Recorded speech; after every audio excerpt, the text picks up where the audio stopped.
Hi everybody, it's Lorraine Murray here.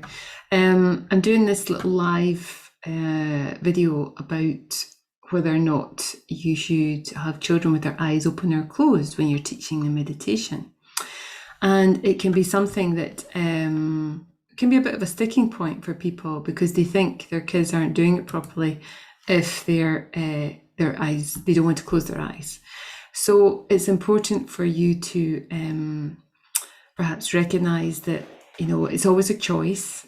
Children should be given a choice whether their eyes open or closed. And just because their eyes are open doesn't mean they're not doing it properly. And I'm going to explain that in a moment.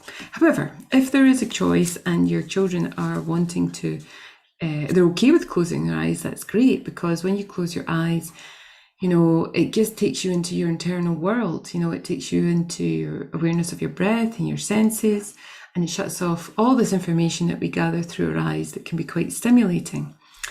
And when we're guiding children in the meditation practice, whether that's a mindful activity or guided meditation, it can be very nice to guide them as they listen to your voice, guiding them on whatever it is that you're trying to teach them. However, if a child doesn't want to close their eyes, there may be a reason for that. As a foster mum who's worked with many different kids teaching them meditation, sometimes you find that they don't want to close their eyes because it doesn't feel safe, or they just feel a bit vulnerable. Not that they would articulate that, not that they would say that, but that's what's important to them, feeling safe and not feeling vulnerable, feeling more in control because they have their eyes open. But if you're teaching them, you might think, oh goodness, this is going to be really difficult with their eyes open. So there's ways around that. There's ways to bridge that. And the way to bridge that is to give them something to look at. So in the same way that you would have a baby in a crib hanging with a mobile hanging over their crib, and they would look at that and it would give them something to look at and focus on their direction.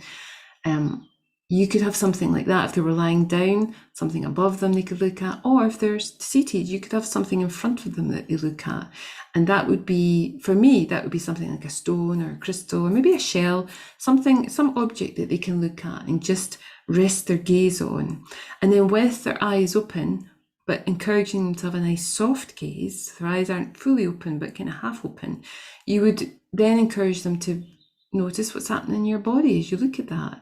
Can you feel all the muscles around your eyes that are maybe a bit tight? Let's see if we can soften them like ice cream in the sun, just softening with every breath and just encouraging them to look at the object, but not to hard gaze at it, soft gaze at it.